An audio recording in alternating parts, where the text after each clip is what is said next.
지금 아주 잘 나오고 있습니다. 그래요. 목사님 함석헌 기념사업회 인터뷰에 응해주셔서 감사합니다. 먼저 선생님에 대한 간단한 소개 부탁드리겠습니다. 나이는 말하지 않고 그냥 저는 박상희입니다. 그동안 오랫동안 한국 기독교 장로에 소속된 목사로서 사역과 사회활동 하다가 현재는 이제 은퇴하고 집에서 우리 막내딸과 더불어서 생활하면서 이제 관심 있는 함석헌 기념사업회 활동 보는 즐거움으로 살아가고 있습니다. 같이 사시는 집이 어디세요? 저는 현재 미국 뉴저지에 살고 있는데요. 한 7, 8년 전에 갑자기 딸이 건강이 안 좋다고 그래서 갑자기 가게 됐어요. 근데 딸이 뭐 큰 병도 아니고 엄마 보고 싶어서 큰 병이네요. 그런 것 같아요. 그 목사가 되시기로 결정한 어떤 중요한 계기가 있을까요? 제가 목사 되고자 하는 그런 생각은 없었고 처음에는 저는 훌륭한 교육자가 되고 싶었었어요. 그래서 교육의 중요성을 굉장히 많이 깨닫게 됐고 그때 이제 그 문동환 교수님이 한국신학대학 교수님으로 계셨는데 그분이 우리 전주에서 교사 겨울 강습회 강사를 하시는데 그 체벌 위주의 기독교 학교에 교육을 많이 봐왔던 나로서는 그 교수님의 체벌이 없는 한없이 넓은 울타리를 가진 교사의 품에 대한 이야기를 할 때 나는 저런 품을 가진 교사가 되어야겠다라고 하는 생각 때문에 그 문 박사님에게 상의를 했더니 문 박사님이 다니시는 한국신학대학으로 오라는 거예요. 너 같은 학생이 꼭 필요하다고. 그래서 거기가 뭔가 하고 가봤더니 거기가 신학교였던 것이고 전혀 목사 될 생각은 안 했는데 가서 교육학을 하고 그 다음에 이제 목회학을 하면서 목회의 길에 자연스럽게 접어들게 됐죠.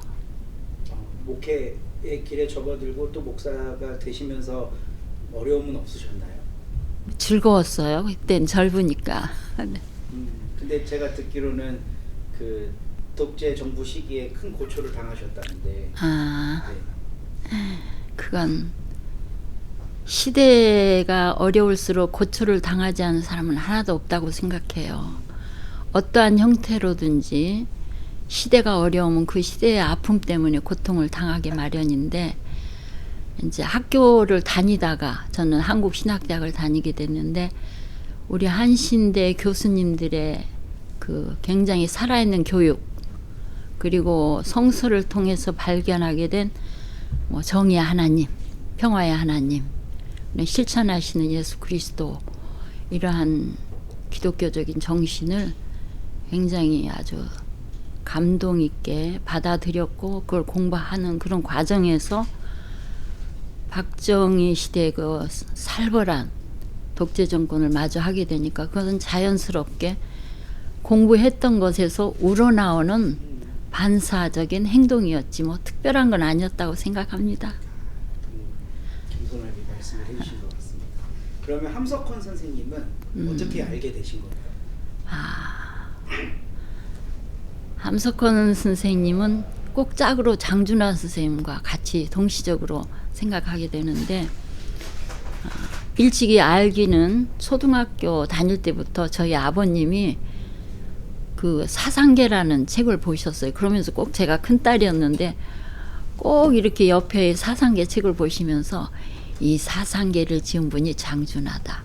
그리고 이 책을 봐라. 이 앞에 딱 펴주시면 함 선생님 글이 항상은 아니었는데 이렇게 먼저 나왔는데 뭐 생각하는 백성이라야 산다. 뭐 5.16을 이렇게 본다. 뭐 이런 거 있는 걸 우리 아버지는 이런 글을 쓰신 분이 함석헌이고 이 책을 만드신 분이 장준하 선생님이다. 이렇게 말씀을 하셔서 그 초등학교 5, 6학년 때부터 귀에는 익숙히 들었고 중고등학교 때는 더 많이 들었고 이제 그랬었죠. 그랬는데 한신대학에 딱 들어왔는데 어느 날 그 우리 고전 강의가 있는데 함석헌 선생님 오셔서 강의를 하신다고 그래서 내가 아는 함석헌이니까 함석헌이 맞는가 그랬더니 오셔서 고전 강의를 하셨는데 노자 강의를 하셨어요.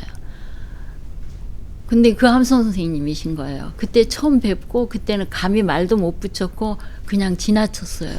그냥 우러러만 보고 그랬는데 그로 2년 후인 1968년도에 저하고 같은 방에 사는 곽분이 언니라고 있었어요. 이미 세상을 떠나셨는데 그 언니가 상희야 너 함석헌 선생님 집 같이 갈래? 그래서 좋지. 그러면서 이제 선생님 집을 가게 되어서 그때 처음 선생님을 배웠고 그냥 뵙기만 하고 그냥 왔고요. 그러고 난 후로 한신을 다니면서 학내 그 소요가 굉장히 심할 때여서 우리 학교는 학생들이 대부분 휴교도 많이 했고 학교가 휴교도 많이 했고 또 학교에서 이제 휴학하라는 권고도 많이 받고 그럴 때예요. 그래서 제가 이제 휴학을 하고 그 다시 복학을 했을 때 복학을 해서 그 학교에 가서 차풀 시간에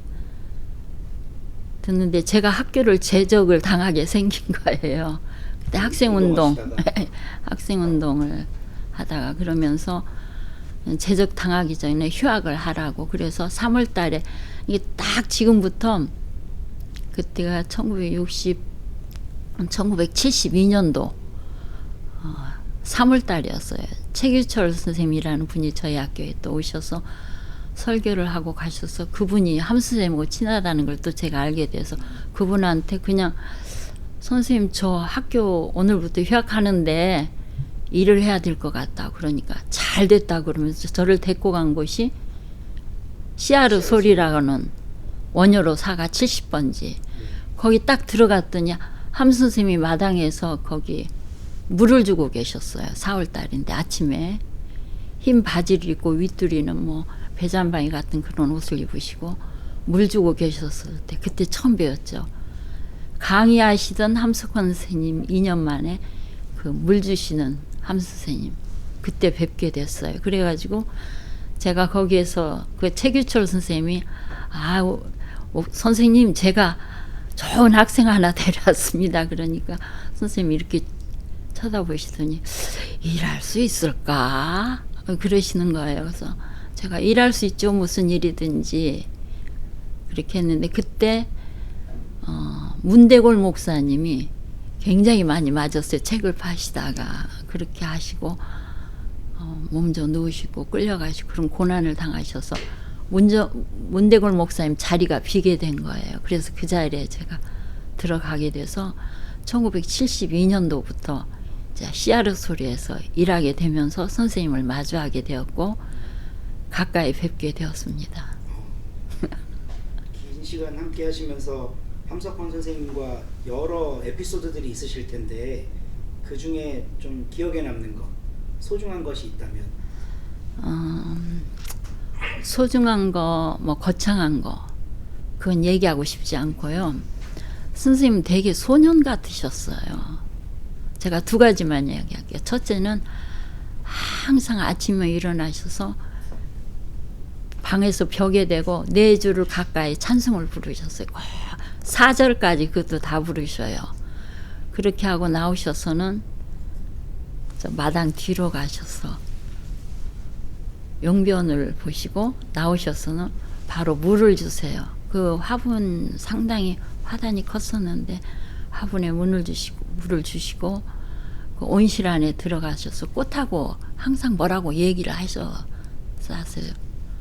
그러던 모습이 기억이 나고 잔디 같은 것이 이렇게 풀을 이렇게 호미로 이렇게 파시는데 잔디 풀을 보시면서 나도 이렇게 살아야 되는데 이거 풀처럼 살고 싶다는 말씀이셨거든요. 나도 이렇게 풀 매면서 산속에서 살아야 되는데 혀를 잘 차셨어요. 나도 이렇게 살아야 되는데. 그래서 농사 짓고 싶어 하시던 선생님의 모습, 그때가 살벌한 때였기 때문에 계속 대학에 불러다니면서 특강하시고 글 쓰셔야 되고 있는데 그거보다는 자신은 농사꾼으로서 살고 싶으셨던 모습을 많이 발견했고요. 그 다음에 이제 두 번째로는 참 글을 늦게 쓰셔요. 그때 이제 원고 부탁하시는 분들이 많이 왔는데 원고 받으러 오신 분들이 마룽에 앉아서 기다리고 있어야 돼요. 선생님 글 쓰실 때까지. 아, 선생님 글 받으러 왔으면 그러면 아차차차차차 혀를 꼭 차시면서 방에 들어가셔서 원고 가지러 오시는 분을 앉혀놓고 글을 쓰셔서 마감을 해서 보내시는 모습.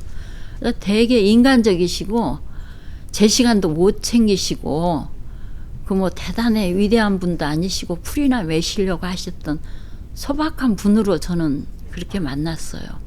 뭐 그 이후에 여러 가지 대화나 활동을 통해서는 많은 분들이 책으로 볼 수 있는 그런 아주 혁명가적인 모습을 봤겠지만 저는 그런 소소했던 모습이 지금도 기억에 남으셔서 세상을 살아갈 때 소소하게 사는 것이 참 잘 사는 것이다라는 생각을 지금도 하고 있어요. 그리고 이제 마지막 질문인데요. 네. 미래의 씨앗을 위한 조언을 부탁드리겠습니다. 씨알은 누가 뿌려서도 아니고 가꾸어서도 아니고 생명이 있으면 자기가 있는 그곳에서 싹을 틔우는 것 같습니다.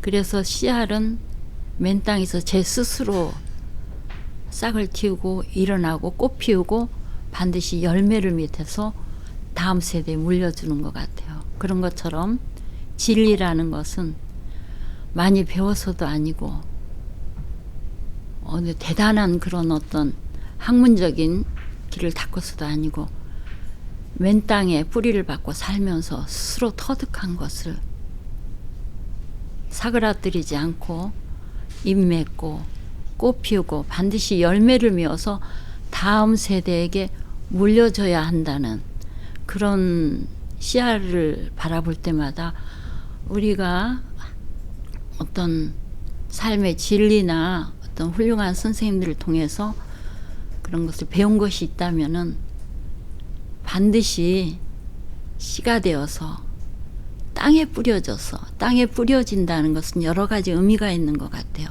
흙 속에 뿌려진다는 것은 생명 있는 곳에 뿌려진다는 뜻이 돼서 뿌려지면 거기서 제 힘으로 스스로 살아가서 나서 반드시 다음 세대에게 자기가 이렇게 해서 뿌리를 내렸고 그래서 뿌리를 내려서 이렇게 힘들게 살았다. 그리고 반드시 나는 꽃을 피우고 열매를 거뒀다고 하는 삶의 흔적을 남기는 그런 알갱이로 살아야 한다는 것을 깨닫게 해주신 그런 씨알의 말이 아닌가. 그리고 이런 귀한 말을 우리가 말로도 하고 삶으로도 소박하게 살고 그 다음에 다음 세대에도 반드시 생명을 이어줘야 한다는 그런 것을 깨닫게 해준 것 같습니다. 감사합니다. 짧은 시간이지만 목사님에 대해 더 알게 된 것 같아 참 좋습니다. 이제 미국으로 돌아가실 날이 얼마 안 남았는데 건강히 잘 가시고 또 온라인으로 계속 소통하기를 바라겠습니다. 고맙습니다. 네, 감사합니다. 수고하세요. 네.